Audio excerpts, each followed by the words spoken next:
ইচ্ছা, আশা, প্রত্যাশা, আকাঙ্ক্ষা এসবই তো মানব সমাজের চালিকা শক্তি, তাই না? যদি কেউ আপনাকে প্রশ্ন করে যে আপনি কে, তবে আপনার উত্তর কি হবে? বিবেচনা করুন।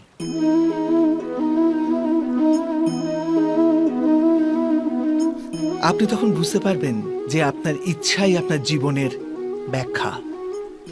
কিছু পাওয়ার সাফল্য, কিছু না পাওয়ার নিষ্ফলতাই আপনার পরিচয়। অধিকতর ব্যক্তি এইভাবে জীবিত, নিজের ভেতর থেকে শেষ হয়ে যেতে থাকে, তবু নিজের ইচ্ছেগুলোকে মারতে পারে না। ইচ্ছা তাকে এমনভাবে ছোটাতে থাকে যেমন মৃগের নেশায় শিকারী। কিন্তু আবার এই ইচ্ছাগুলির গর্ভ থেকেই জ্ঞানের প্রকাশও ঘটে। কি করে?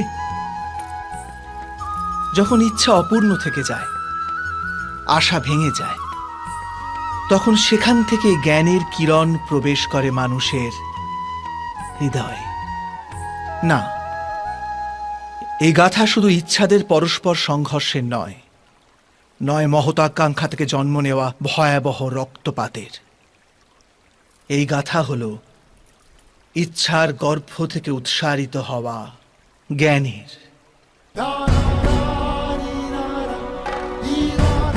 আমি বাসুদেব শ্রীকৃষ্ণ আপনাদের সকলকে নিমন্ত্রণ জানাচ্ছি এই যাত্রা শুরু করার, যা জীবনের মর্ম শেখাবে, মনুষ্যত্বের ধর্ম শেখাবে, পাঁক থেকে উঠে এসে পদ্ম হয়ে ফোটার ধর্ম শেখাবে। আর এই যাত্রার নাম হল মহাভারত।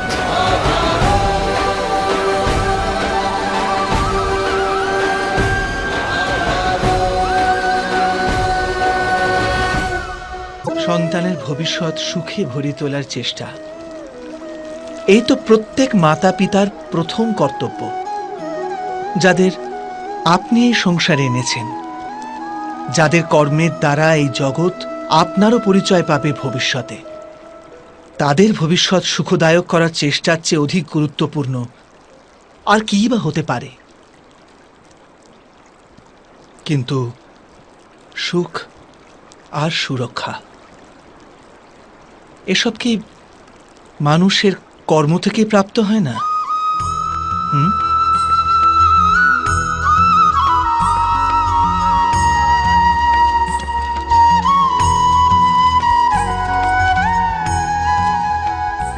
মাতা পিতার দেওয়া ভালো বা মন্দ সংস্কার, বা তাঁদের দেওয়া যোগ্য অথবা অযোগ্য শিক্ষা, এসবই কি আজকের সমস্ত কর্মের মূল নয়?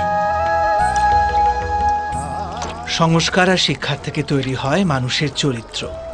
অর্থাৎ মাতা পিতা নিজের সন্তানদের যেমন চরিত্র নির্মাণ করেন, তেমনই হয় তাদের ভবিষ্যৎ।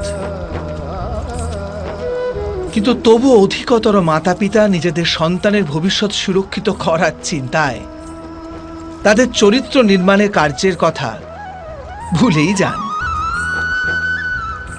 বস্তুত যে মাতা পিতা শুধু নিজের সন্তানের ভবিষ্যতের চিন্তা করেন, তাদের সন্তানদের কোনো লাভ হয় না।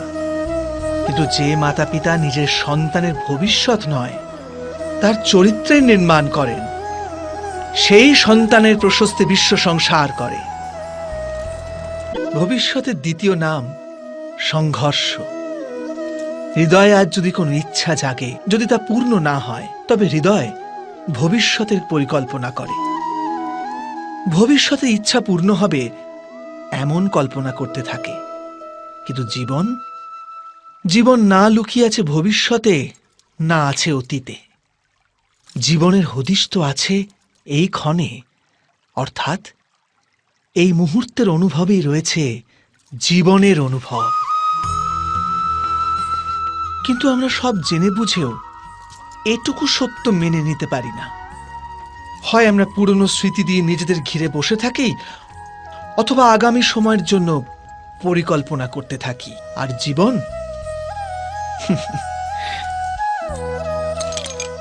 জীবন বয়ে চলে। এই সত্য যদি আমরা হৃদয়ে গেঁথে নিই যে না আমরা ভবিষ্যৎ দেখতে পাই, না আমরা ভবিষ্যৎ নির্মাণ করতে পারি, আমরা তো কেবল ধৈর্য আর সাহসের সাথে ভবিষ্যৎকে আলিঙ্গন করতে পারি, স্বাগত জানাতে পারি ভবিষ্যৎকে। আর তবেই কি জীবনের প্রতি মুহূর্ত জীবনের দ্বারা মুখরিত হয়ে উঠবে না? কখনো কখনো কোনো ঘটনা মানুষের জীবনের সমস্ত পরিকল্পনা ভেঙে দেয়, আর মানুষ সেই আঘাতকে জীবনের কেন্দ্র বানিয়ে নেয়। কিন্তু ভবিষ্যৎ কি মানুষের পরিকল্পনার আধারে নির্মিত হয়? না। যেভাবে কোনো উঁচু পর্বতে যে ব্যক্তি সর্বপ্রথম চড়ে, সেই পর্বতের পাদদেশে বসে সে যা পরিকল্পনা করে, সেই পরিকল্পনায় কি তাকে পর্বতের শিখরে পৌঁছে দিতে পারে? না। বাস্তবে সে ব্যক্তি যত উপরে ওঠে তত নিত্য নতুন পরীক্ষা, নতুন বিড়ম্বনা, নতুন ধরনের অবরোধের সম্মুখীন হয়। প্রত্যেক পদে তার পরবর্তী পদক্ষেপ ঠিক করতে হয়, প্রত্যেক পদে তাকে পরিকল্পনা বদলাতে হয়। না হলে যদি পুরাতন পরিকল্পনা তাকে খাদের দিকে ঠেলে দেয়, সে পর্বতকে নিজের যোগ্য করে তুলতে পারে না, কেবল নিজেকে পর্বতের যোগ্য করার চেষ্টা করতে পারে। আচ্ছা, জীবনের ক্ষেত্রেও তো এমনই হয়। যখন মানুষ তার জীবনের কোনো একটি বাধা, কোনো একটি অবরোধকে জীবনের কেন্দ্র বানিয়ে নেয়, নিজের জীবনের গতি থামিয়ে দেয়, তখন সে তার জীবনে সফল হতে পারে না সুখ আর শান্তি প্রাপ্ত করতে। অর্থাৎ জীবনকে নিজের যোগ্য করার চেষ্টার বদলে স্বয়ং নিজেকে জীবনের যোগ্য করে তোলার চেষ্টাই কি সাফল্য আর সুখের একমাত্র মার্গ নয়? মানুষের হৃদয়ে ভয়ের সাম্রাজ্য বসত করে সদাই। কখনো সম্পত্তি নাশের ভয়, কখনো অপমানের ভয়, কখনো আপনজনের সাথে বিচ্ছেদের ভয়। এই জন্যই ভয়ের অস্তিত্ব সবার স্বাভাবিকই মনে হয়। কখনো কি বিবেচনা করেছেন যে পরিস্থিতি বা বস্তু ভয়ের জন্ম দেয়, তার থেকেই কি বাস্তবে দুঃখ তৈরি হয়? না, এমন কোনো নিয়ম নেই। আর সবার অভিজ্ঞতা তো এই বলে যে ভয় ধারণ করলেই ভবিষ্যতে দুঃখের নিবারণ হয় না। ভয় কেবল আগামী দুঃখে কল্পনা মাত্র, বাস্তবের সাথে এর কোনো সম্পর্ক নেই। তো এটাই যে আমরা জানলাম যে ভয় আর কিছু নয়, কেবল কল্পনা মাত্র। ভয় থেকে মুক্তি পেয়ে নির্ভীক হতে পারা খুব কঠিন কাজ। জগতে প্রত্যেক ব্যক্তির কোনো না কোনো দুর্বলতা অবশ্যই আছে। যেমন কেউ খুব অধিক বেগে দৌড়াতে পারে না, কেউ অধিক ভার গ্রহণ করতে পারে না, কেউ কোনো অসাধ্য রোগে পীড়িত হয়ে পড়ে, তো কেউ বিদ্যা পাঠ স্মরণে রাখতে পারে না। এরকম অনেক উদাহরণ আরো আছে। আপনি কি এমন কোনো ব্যক্তিকে জানেন যার সমস্ত প্রাপ্তি ঘটেছে? কিন্তু আমরা জীবনের একটি দুর্বলতাকে জীবনের কেন্দ্র বানিয়ে ফেলি, যে কারণবশত হৃদয়ে দুঃখ আর অসন্তোষ ঘিরে থাকে সদা। দুর্বলতা মানুষ জন্ম থেকে অথবা কোনো দুর্ঘটনার মাধ্যমে প্রাপ্ত করে, কিন্তু দুর্বলতাকে মানুষের মন নিজের অক্ষমতা বানিয়ে ফেলে। কিন্তু কিছু ব্যক্তি এমনও হন যারা নিজের পৌরুষ আর শ্রমের দ্বারা সেই দুর্বলতাকে পরাজিত করে দেন। কি বিভেদ আছে এদের আর অন্য লোকেদের মধ্যে? আপনি কখনো এর বিচার করেছেন? অতি সরল উত্তর আছে এই প্রশ্নে। যে ব্যক্তিকে দুর্বলতা পরাজিত করতে পারে না, যে পৌরুষের প্রমাণ দেবার সাহস রাখে হৃদয়ে, সেই দুর্বলতাকে পার করতে পারে। অর্থাৎ দুর্বলতা তো ঈশ্বর প্রদান করে, কিন্তু নিজের সীমা তো মানুষ নিজেই নির্মিত করে। মানুষের সব সম্পর্কের আধার হলো প্রত্যাশা। পতি কেমন হবে? যে আমার জীবন সুখ আর সুবিধায় ভরে দেবে? পত্নী কেমন হবে যে সর্বদা আমার প্রতি সমর্পিত থাকবে? সন্তান কেমন হবে যে আমার সেবা করবে, আমার আদেশ মেনে চলবে? মানুষ মানুষ প্রেম তাকেই দিতে পারে যে তার প্রত্যাশা পূর্ণ করতে পারে। আর প্রত্যাশা নিয়তি হচ্ছে ভঙ্গ হওয়া। কি করে? কারণ প্রত্যাশা মানুষের মস্তিষ্কে জন্ম নেয়। কোন অন্য ব্যক্তি তার প্রত্যাশার কথা জানতেই পারে না। পূর্ণ করার প্রবল ইচ্ছে থাকলেও কোনো মানুষ কারোর সকল প্রত্যাশা পূর্ণ করতে পারে না। আর তার থেকেই জন্ম নেয় সংঘর্ষ। সকল সম্পর্ক সংঘর্ষে পরিবর্তিত হয়ে যায়। কিন্তু মানুষ যদি প্রত্যাশাকে সম্পর্কের আধার না বানায় আর স্বীকার করে যে কেবল সম্পর্কই মূল আধার, তবে কি জীবন আপনা থেকেই সুখ আর শান্তিতে ভরে যাবে না? পূর্বপুরুষের ইচ্ছা, আশা, মহতাকাঙ্ক্ষা, ক্রোধ, বিবাদ, প্রতিশোধ, এ সব কিছুর ভার নতুন প্রজন্মকে বহন করতে হয়। মাতা পিতা নিজের সন্তানকে দিতে তো চান বিশ্বের সমস্ত সুখ, কিন্তু দিয়ে ফেলেন নিজের জমানো পীড়ার সত্তা। দিতে চান অমৃত, কিন্তু সাথে সাথে বিষের ঘড়াও পূর্ণ করে দিয়ে যান। আপনি বিচার করুন, আপনি আপনার সন্তানকে কি দিয়েছেন জীবনে? অবশ্যই প্রেম, জ্ঞান, সম্পত্তি এসব দিয়ে থাকবেন, কিন্তু তার সাথে সাথে ওদের মনকে বিষে দেননি তো পূর্ব শর্ত দিয়ে? ভালো মন্দের পূর্ব পরিকল্পিত ব্যাখ্যা দেননি তো? ব্যক্তির সাথে ব্যক্তির, সমাজের সাথে সমাজের, রাষ্ট্রের সাথে রাষ্ট্রের এই সংঘর্ষ পূর্ব ব্যাখ্যার থেকে নির্মিত নয় কি? হত্যা, মৃত্যু, রক্তপাত এসব কি পূর্ব ব্যাখ্যা থেকে জন্মায় না? অর্থাৎ মাতা পিতা নিজের সন্তানকে জন্মের সাথে সাথে মৃত্যুর দানও দেন, প্রেমের প্রকাশের সাথে সাথে ঘৃণার অন্ধকার উপহার দেন।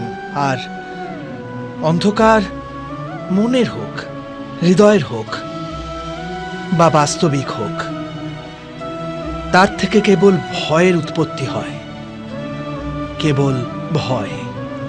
জীবনের প্রতি ক্ষণ নির্ণয়ের ক্ষণ। প্রত্যেক পদে আগামী মুহূর্তের নির্ণয় করতে করতে যেতে হয়। আর নির্ণয় নিজের প্রভাব রেখে যায়। আজকের নেওয়া নির্ণয় ভবিষ্যতের জন্য সুখ বা দুঃখ লিখে রেখে দেয়।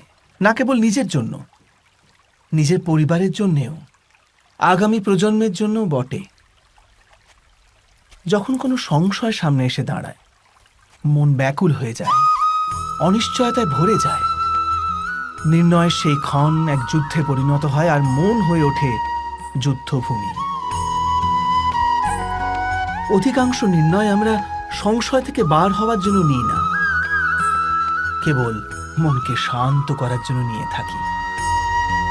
কিন্তু কেউ কি ছুটতে ছুটতে খাবার খেতে পারে? না। তবে কি যুদ্ধে যুঝতে থাকা কোনো মন সঠিক নির্ণয় নিতে পারে? বাস্তবে শান্ত মনে যে ব্যক্তি নির্ণয় নেয়, সে নিজের জন্য সুখময় ভবিষ্যৎ নির্মাণ করতে পারে। কিন্তু নিজের মনকে শুধু শান্ত করতেই যদি কেউ কোনো নির্ণয় নেয়, তবে সে ব্যক্তি নিজের জন্য ভবিষ্যতে কাঁটা বৃক্ষ রোপণ করে।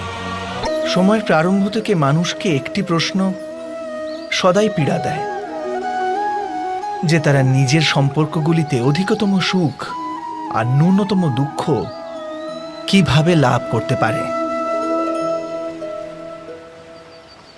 আচ্ছা, আপনার সমস্ত সম্পর্ক কি আপনাকে সম্পূর্ণ সন্তোষ দিতে পেরেছে? বিচার করুন। আমাদের জীবন সম্পর্কের উপর দাঁড়িয়ে আছে। এ জীবনের সুরক্ষাও এই সম্পর্কের উপরই টিকে আছে। সেই কারণে আমাদের জীবনের সমস্ত সুখের আধারও এই সম্পর্ক। কিন্তু তবু আমাদের সম্পর্কগুলি থেকেই বেশিরভাগ দুঃখের জন্ম কেন হয়? সর্বদা সংঘর্ষ এই সম্পর্কগুলি থেকেই কেন উৎপন্ন হয়? কখনো বিচার করেছেন?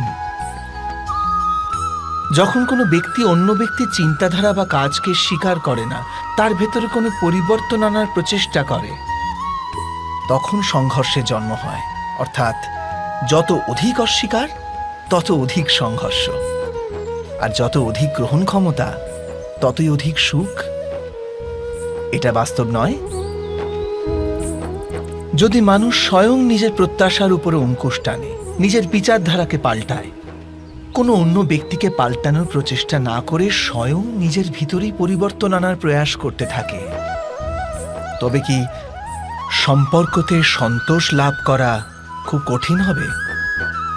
অর্থাৎ স্বীকার করে নেওয়াই কি সম্পর্কের বাস্তবিক অর্থ নয়? দুই ব্যক্তি যখন নিকটে আসে তখন তারা একে অপরের জন্য সীমা আর মর্যাদা নির্ধারণ করার চেষ্টা অবশ্যই করে। আমরা যদি সমস্ত সম্পর্কগুলিকে বিচার করে দেখি, এই সমস্ত সম্পর্কের আধার সেই সীমারেখা যা আমরা একে অপরের জন্য নির্মাণ করি। আর যদি অজান্তে সে দ্বিতীয় ব্যক্তি সেই সীমারেখা লঙ্ঘন করে, তাহলে সেই ক্ষণেই আমাদের হৃদয় ক্রোধে ভরে যায়। এই সীমারেখার বাস্তবিক রূপ কি আমরা কি কখনো বিবেচনা করেছি? সীমা বেঁধে দিয়ে আমরা দ্বিতীয় ব্যক্তিকে নির্ণয় করার অনুমতি দিই না, নিজের নির্ণয় সেই ব্যক্তির উপর চাপিয়ে দিই। অর্থাৎ তার স্বতন্ত্রতাকে অস্বীকার করি আমরা।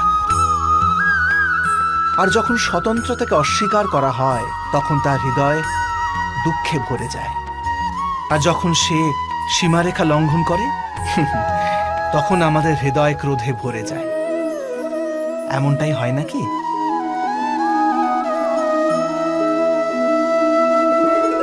কিন্তু যদি আমরা একে অপরের স্বতন্ত্রতাকে সম্মান করি, তাহলে কোনো সীমার প্রয়োজনীয়তাই পড়ে না। অর্থাৎ যে প্রকারে বোঝাপড়া যে কোনো সম্পর্কের দেহ, ঠিক সেইভাবেই স্বতন্ত্রতা সে সম্পর্কের আত্মা নয় কি? নির্ণয় নেওয়ার মুহূর্তে আমরা সর্বদা কোনো অন্য ব্যক্তির উপদেশ, সূচনা, মন্ত্রণা বা পরামর্শকে আধার করে থাকি। আর আমাদের ভবিষ্যতের আধার হয়ে ওঠে আমাদের আজকের নেওয়া সিদ্ধান্ত। তাহলে কি আমাদের ভবিষ্যৎ অন্য ব্যক্তির পরামর্শ, কোনো অন্য ব্যক্তির দেওয়া উপদেশের ফল? তবে কি আমাদের সম্পূর্ণ জীবন কোনো অন্য ব্যক্তির বুদ্ধির পরিণাম? আমরা কি কখনো বিচার করেছি? সবাই জানে যে ভিন্ন ভিন্ন লোক একই পরিস্থিতিতে ভিন্ন ভিন্ন পরামর্শ দিয়ে থাকে। মন্দিরে দাঁড়ানো ভক্ত বলে দান করা উচিত, আর চোর বলে যদি সুযোগ পাওয়া যায় ওই মূর্তির গয়না চুরি করা উচিত। ধার্মিক হৃদয় ধার্মিক উপদেশ দিয়ে থাকে, আর অধর্ম ভরা হৃদয় অধার্মিক পরামর্শ দেয়। এই ধর্মময় উপদেশ পরামর্শ স্বীকার করলে মানুষ সুখের দিকে যায়। কিন্তু এইরকম পরামর্শ স্বীকার করা তখনই সম্ভব হয় যখন হৃদয়ে ধর্ম থাকে। অর্থাৎ কোনো অন্য ব্যক্তির উপদেশ বা পরামর্শ স্বীকার করার আগে স্বয়ং নিজের হৃদয়ে ধর্মকে স্থাপন করা কি অনেক বেশি জরুরি নয়? পিতা সর্বদা নিজের সন্তানের সুখেরই কামনা করে, তার ভবিষ্যতের সুখের চিন্তায় মগ্ন থাকে। আর সেই কারণবশতই সদাই নিজের সন্তানের ভবিষ্যতের লক্ষ্য নিজেই নিশ্চিত করার চেষ্টা করতে থাকে। যে পথে পিতা স্বয়ং চলেছে, যে পথের কাঁটা কাঁকড়ের সাথে সে পরিচিত, পথের ছায়া পথের তাপ সে স্বয়ং অনুভব করেছে, সেই পথেই তার পুত্রও চলুক, এই ইচ্ছাই থাকে প্রত্যেক পিতার। নিঃসন্দেহে এ এক উত্তম ভাবনা। কিন্তু তিনটি প্রশ্নের উত্তর বিচার করতে আমরা ভুলেই যাই। কি সেই প্রশ্ন? প্রথম প্রশ্ন, এই সময়ের সাথে সাথে প্রত্যেক পথের পরিবর্তন হয় নাকি? সময় কি সর্বদা নতুন পরীক্ষার সম্মুখীন করে না? তাহলে বিগত সময়ের অভিজ্ঞতা নতুন প্রজন্মকে কি লাভ দিতে পারে? দ্বিতীয় প্রশ্ন, প্রত্যেক সন্তানই কি তার মাতা পিতার প্রতিচ্ছবি হয়? হ্যাঁ, সন্তানকে তার শিক্ষা তো অবশ্যই তার মাতা পিতা প্রদান করেন, কিন্তু অন্তরের ক্ষমতা? অন্তরের ক্ষমতা ঈশ্বরের দান। তবে যে পথে চলে পিতা সাফল্য পেয়েছে, এটা কি নিশ্চিত যে সেই পথে চলে তার সন্তানও সাফল্য আর সুখ লাভ করতে পারবে? তৃতীয় প্রশ্ন, জীবনে সংঘর্ষ আর পরীক্ষায় কি লাভ প্রদান করে না? প্রত্যেক নতুন প্রশ্ন কি এক নতুন উত্তরের দ্বার খুলে দেয় না? তবে কি সন্তানদের নতুন নতুন প্রশ্ন, সংঘর্ষ আর পরীক্ষা থেকে দূরে রাখলে তা কি তাদের পক্ষে খুব লাভজনক হবে, নাকি তাদের ক্ষতিই করবে? অর্থাৎ যেমনভাবে সন্তানের ভবিষ্যৎ নির্মাণ করার বদলে তার চরিত্রের নির্মাণ করাই শ্রেয়, তেমনি সন্তানের ভবিষ্যতের পথ নির্ধারণ করার বদলে তাদের নতুন নতুন সংঘর্ষের সাথে লড়াই করতে পারার মনোবল আর জ্ঞান প্রদান করা, এটাই কি লাভজনক নয়? যখন কোনো ব্যক্তি কোনো ঘটনার ভিতরে অন্যায়কে দেখতে পায়, তখন সেই ঘটনা তার হৃদয়কে তছনছ করে দেয়। সমস্ত জগৎকে সে নিজের শত্রুরূপে জ্ঞান করতে থাকে। অন্যায় বলে মনে হওয়া সেই ঘটনা যত বিরাট হয়, মানুষের হৃদয়ও কিন্তু ততই বিরোধিতা করতে থাকে। সেই ঘটনার পরিপ্রেক্ষিতে সে ন্যায় দাবি করে।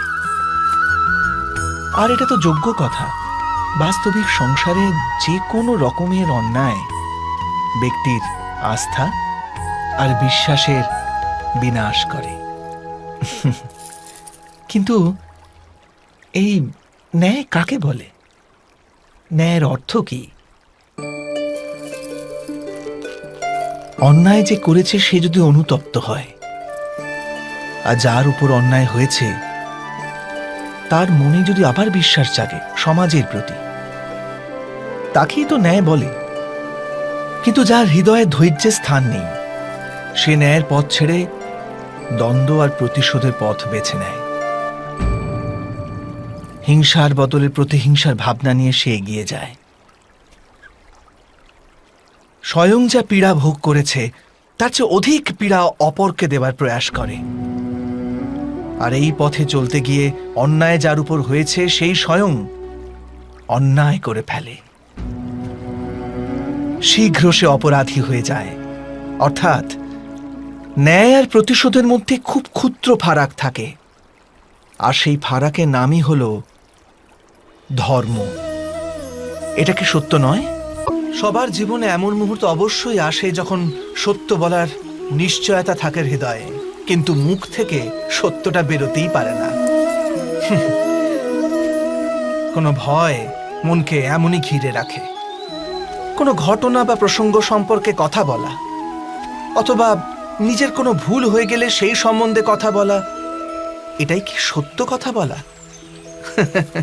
না, এ তো কেবল তথ্যটুকু, অর্থাৎ যেমন ঘটেছে শুধু সেইটুকু ব্যক্ত করা, এ সামান্য ব্যাপার। কিন্তু কখনো কখনো সেই তথ্যটুকু বলতে গিয়েও ভয় হতে থাকে। কখনো আবার অন্য ব্যক্তি কি ভাববে সেই দুশ্চিন্তা হয় মনে।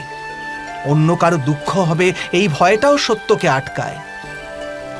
তবে এই সত্য কাকে বলে আমরা কি কখনো বিবেচনা করেছি? যখন ভয়কে তুচ্ছ করেও কোনো তথ্য বলে দেওয়া হয়, তবে তাকে সত্য বলা হয়।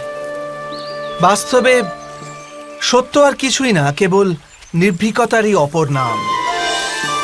আর নির্ভীক হওয়ার কোনো সময় হয় না, কারণ নির্ভীকতা আত্মারই এক স্বভাব।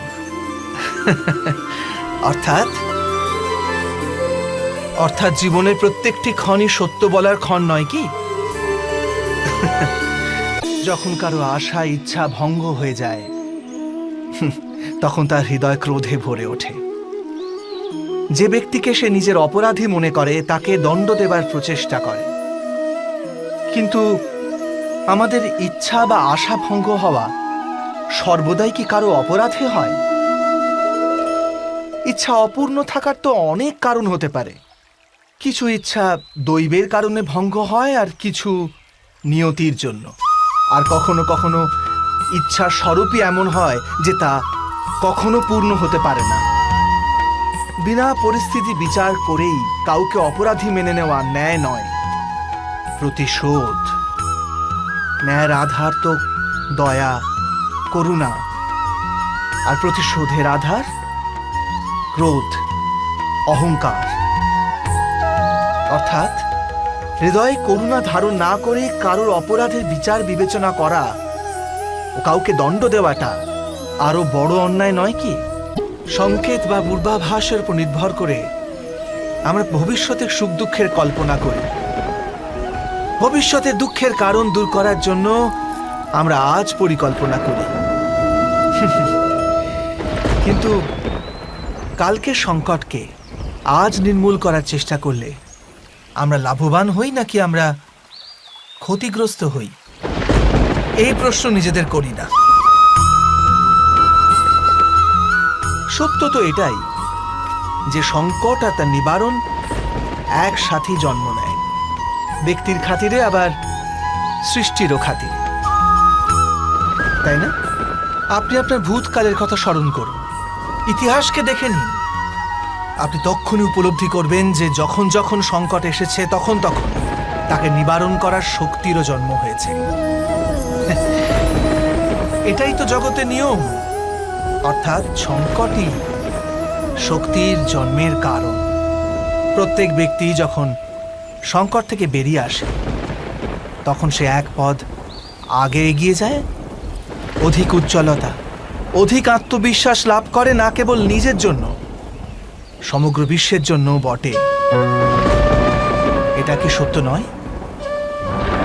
বাস্তবে সংকটের জন্ম মানে একটি সুযোগের জন্ম, নিজেই নিজেকে বদল করার, নিজের চিন্তাধারাকে আরো উঁচুতে নিয়ে যাওয়ার সুযোগ, নিজের আত্মাকে অধিক বলবান আর অধিক জ্ঞানমণ্ডিত করার সুযোগ। যে এটা করতে পারে তার কোনো সংকট আসে না, কিন্তু এমনটা যে করতে পারে না সে তো স্বয়ংই এক সংকট হয়ে পড়ে বিশ্বের জন্য। পরম্পরার মধ্যে ধর্মের অবস্থান, আর প্রথাই ধর্মকে ধরে রাখার দায়িত্ব বহন করে, এটা সত্যি। কিন্তু কেবল প্রথাকেই কি ধর্ম বলে? বিবেচনা করুন। সত্য তো এই যে যেমন ভাবে পাষাণের ভেতরে শিল্প থাকে, ঠিক তেমনি প্রথার মধ্যেও ধর্মকে পাওয়া যায়। এই পাথরের মধ্যেও শিল্প আছে। এই পাথরটাই শিল্প নয়। শিল্প ফুটিয়ে তোলার জন্য পাথরকে ভাঙতে হয়, অনাবশ্যক অংশগুলিকে কেটে বাদ দিতে হয়। ঠিক সেইভাবেই প্রথার মধ্যে ধর্মকে খুঁজে বার করতে হয়। যেমনভাবে ইন্দ্র পূজার প্রথা ত্যাগ করে গোবর্ধন পূজার ধর্ম আরম্ভ না যদি হতো, যাদবেরাও তাদের মুক্তির পথ খুঁজে পেত না। অর্থাৎ প্রথা পালনে যে বেশি গোঁড়ামি করে ধর্ম থেকে সে বঞ্চিত হয়ে যায়, আর পরম্পরার অন্ধ অনুকরণ যে করে সেও প্রকৃত ধর্মপরায়ণ হতে পারে না। কথায় আছে, হংস সর্বদা নীর ক্ষীর পার্থক্য করতে পারে। দুধে জল মেশানো থাকলেও কেবল দুধটুকুই গ্রহণ করে। তবে কি যথার্থ ধর্মজ্ঞান পেতে হলে হৃদয়ে জ্ঞান থেকে প্রসূত বিবেক থাকা আবশ্যক নয়? আর সেই বিবেক না থাকলে যাকে আমরা ধর্ম বলে মনে করছি তা আসলে প্রকৃত ধর্মই নয়। এমনও তো হতে পারে ভবিষ্যৎকে আধার করে সবাই আজকে নির্ণয় করতে চায় ভবিষ্যতে সুখ লাভ হবে, ভবিষ্যৎ সুরক্ষিত হবে, এমন নির্ণয় আজ করার প্রয়াস করতে থাকে সবাই। আপনি নিজের জীবনেই দেখুন, আপনার অধিকতর নির্ণয়ের মূলে ভবিষ্যতের চিন্তা থাকে না। আর কেনই বা হবে না? নিজের জীবনকে সহজ ও সুখময় বানিয়ে তোলার প্রচেষ্টা করার অধিকার সবার আছে। কিন্তু ভবিষ্যৎ তো কেউ জানে না, কেবল কল্পনাই করা যেতে পারে। তবে জীবনের সমস্ত গুরুত্বপূর্ণ নির্ণয় কল্পনার উপর নির্ভর করেই আমরা করি। এই নির্ণয় করার কোনো তৃতীয় পথ হতে পারে? বিবেচনা করুন, সমস্ত সুখের আধার ধর্ম, আর সেই ধর্ম মানুষের হৃদয়ে স্থাপিত। অতএব প্রত্যেক নির্ণয়ের পূর্বে স্বয়ং নিজের হৃদয়কে প্রশ্ন অবশ্য করে নিন যে এই নির্ণয় স্বার্থ থেকে জন্মেছে না ধর্ম থেকে। এটুকুই কি যথেষ্ট নয়?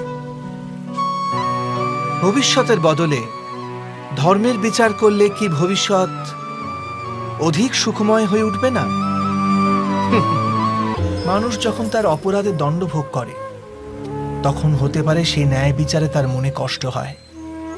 প্রশ্ন ওঠে তার হৃদয়ে যে যখন সে অপরাধ করেছিল তখন সে ভিন্ন ব্যক্তি ছিল, তারপর সে অনেক অনেক অনুতাপ করেছে, নিজেকে এত পরিবর্তন করেছে, তবু সে দণ্ড কেন পাবে? কিন্তু যেখানে আঘাত আছে সেখানে প্রত্যাঘাতও থাকবে। যেমন কর্ম তেমনি ফল। যদি কাউকে স্নেহ দাও তবে সুখ লাভ হবে, যদি কাউকে হত্যা করো তবে মৃত্যুদণ্ড পাবে। যেমন কার্য তেমনি ন্যায় হয়।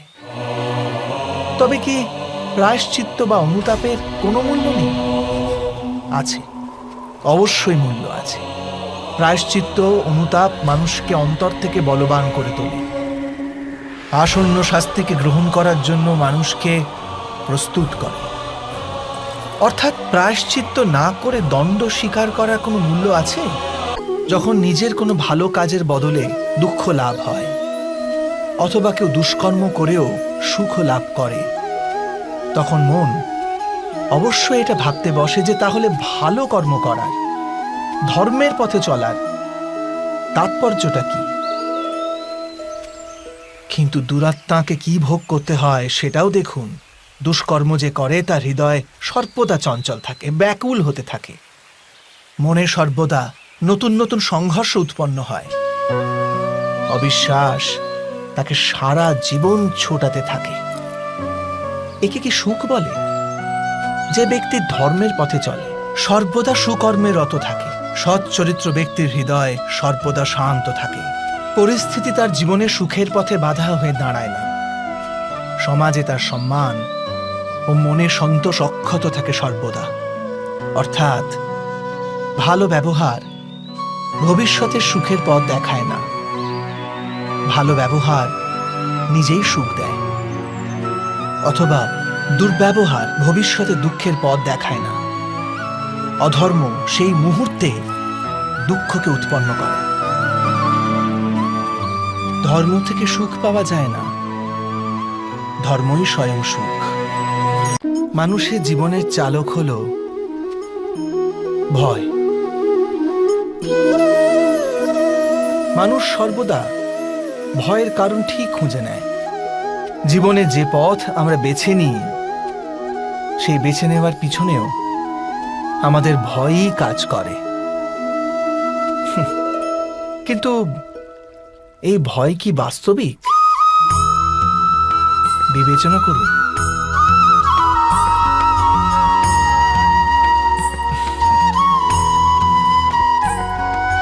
ভয়ের অর্থ আগামী সময়ের বিপত্তির কল্পনা। কিন্তু সময়ের প্রভু কে? না আমরা সময়ের প্রভু, আর না আমাদের শত্রু অথবা আমাদের প্রতিস্পর্ধী। সময় তো ঈশ্বরের অধীনে চলে। তাহলে যদি কেউ আপনার ইচ্ছে করে ক্ষতি করার পরিকল্পনা করতে থাকে, তবে কি সে বাস্তবে আপনাকে ক্ষতিগ্রস্ত করতে পারে? না। কিন্তু ভয় পরিপূর্ণ হৃদয় আমাদের অধিক ক্ষতি করে। এটাই কি সত্য নয়?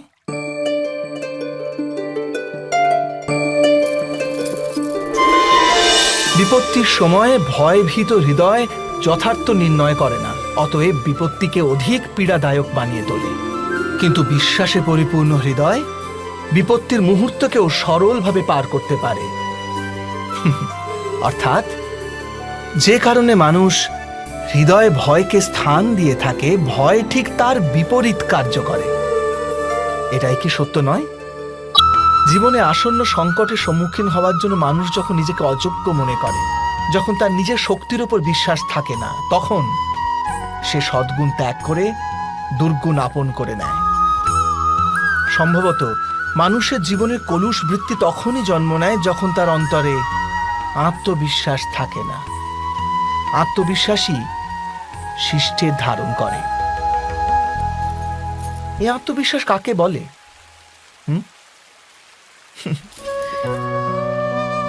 যখন মানুষ বিশ্বাস করে যে জীবনের সংঘর্ষ তাকে দুর্বল করে তোলে, তখন তার নিজের উপর বিশ্বাস থাকে না। সে সংঘর্ষ অতিক্রম করার বদলে সংঘর্ষ থেকে পালিয়ে যাবার উপায় খুঁজতে থাকে।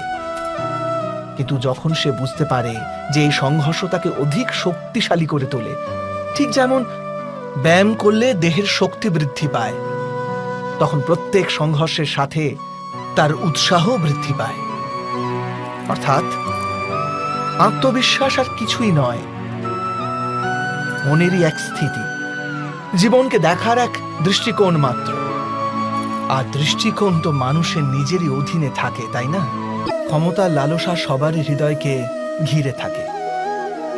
প্রত্যেক ব্যক্তি নিজেরই এক রাজত্ব নির্মাণ করার চেষ্টা অবশ্যই করে।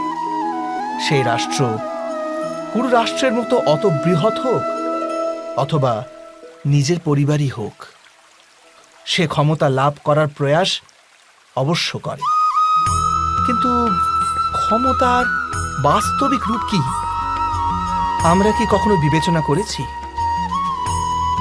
একটি মানুষ যত অধিক ব্যক্তির জীবনকে প্রভাবিত করতে পারে, যত অধিক ব্যক্তির স্বতন্ত্রতার উপর অঙ্কুশ টানতে পারে, ততই অধিক ক্ষমতার অনুভব করে সে। ক্ষমতার প্রকৃত রূপই হলো অন্যের জীবনের ওপর স্বয়ংের প্রভাব। কিন্তু বাস্তবে প্রভাব প্রেম, দয়া, করুণা ও ধর্ম থেকে উৎপন্ন হয় নাকি?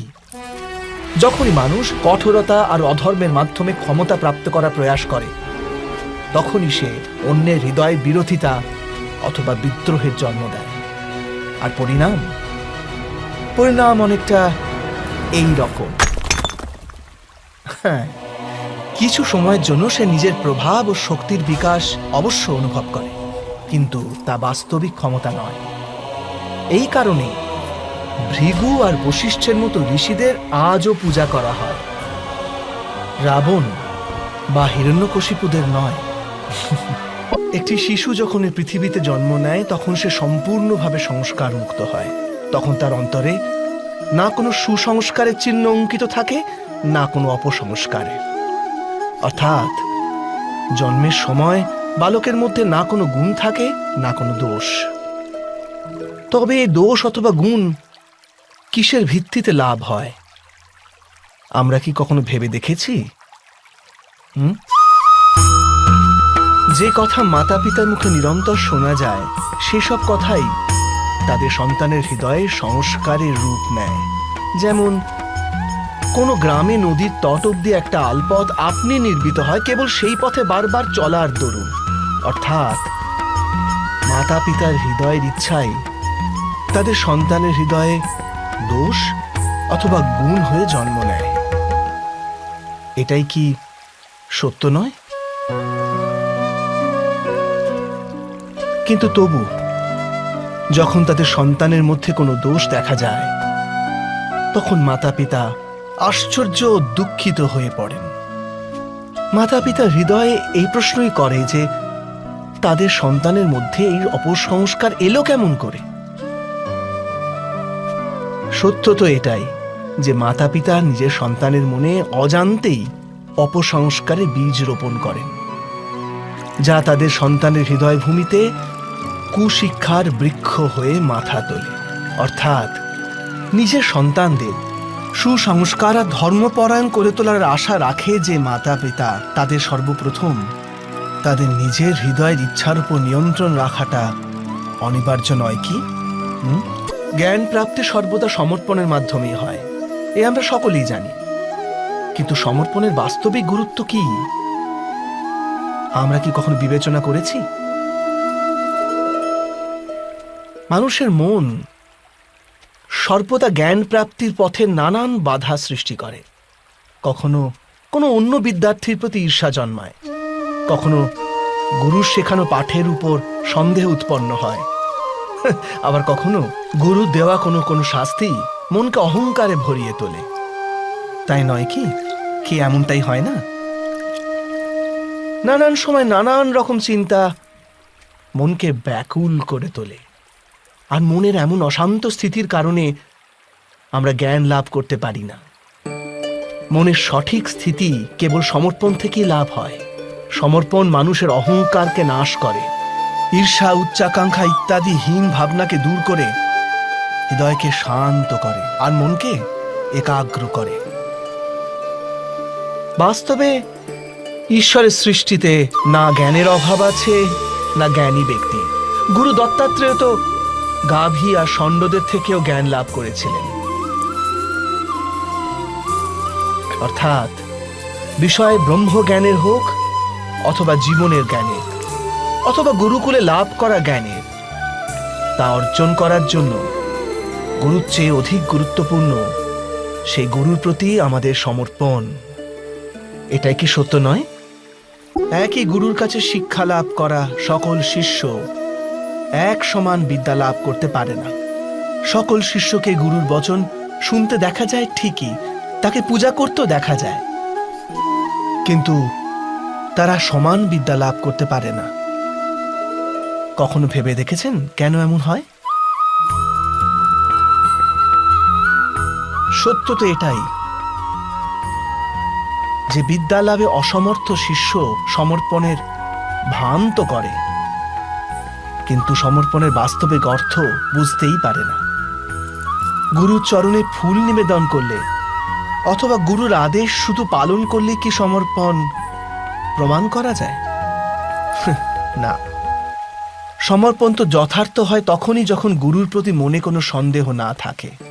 গুরুর মুখ থেকে আদেশ উচ্চারিত হবার পূর্বে শিষ্য সেই কাজ সম্পন্ন করে ফেলে। গুরুর ভাবনার সঙ্গে শিষ্যের ভাবনা এক হয়ে যায়। শিষ্য যতক্ষণ নিজের গুরুর মধ্যে ব্রহ্মা বিষ্ণু মহেশ্বরের এই রূপ না দেখতে পায়, ততক্ষণ তা সমর্পণ সত্য হয় না। বাস্তবে সমর্পণ কোনো কার্যের নাম নয়। সমর্পণ তো হৃদয়ের ভাবনা আর মনের এক স্থিতির নাম। অর্থাৎ আমাদের অজ্ঞতার জন্য দোষ কেবল আমাদের মনেরই নয়। শ্রেষ্ঠত্বের অর্থ কি? শ্রেষ্ঠ হওয়ার অর্থ হলো অন্যদের চেয়ে অধিক জ্ঞান অর্জন করা। অর্থাৎ গুরুত্ব এই বিষয় নয় যে কত জ্ঞান স্বয়ং অর্জন করলো কেউ, গুরুত্ব এই বিষয়ে যে লাভ করা জ্ঞান অন্য ব্যক্তিদের চেয়ে অধিক কিনা। অর্থাৎ শ্রেষ্ঠ হওয়ার ইচ্ছা জ্ঞান প্রাপ্তির বাসনাকেও এক প্রতিযোগিতা বানিয়ে তোলে, আর প্রতিযোগিতায় বিজয় শেষ বিজয় হয় না।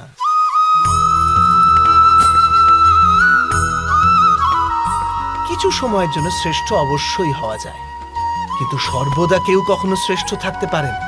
তারপর আবার অসন্তোষ, পীড়া আর সংঘর্ষের সৃষ্টি হয়। কিন্তু শ্রেষ্ঠ হবার বদলে যদি উত্তম হওয়ার প্রয়াস করা যায়, তবে কি এরকম হয়? উত্তমের অর্থ হলো যা যা প্রাপ্ত করা যায় সেই সমস্ত অর্জন করা, কারোর চেয়ে অধিক লাভ করার ইচ্ছা থেকে নয়, শুধুমাত্র আত্মার তৃপ্তির জন্য কিছু অর্জন করা।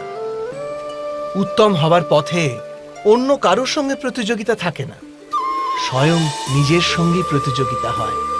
অর্থাৎ উত্তম হবার চেষ্টা যে করে সে কখনো না কখনো সমস্ত জ্ঞান অর্জন করে ফেলে। প্রয়াস না করেই সে শ্রেষ্ঠ হয়ে ওঠে। কিন্তু যে শ্রেষ্ঠ হবার প্রয়াস করে সে শ্রেষ্ঠ হোক বা না হোক, উত্তম কখনোই হতে পারে না।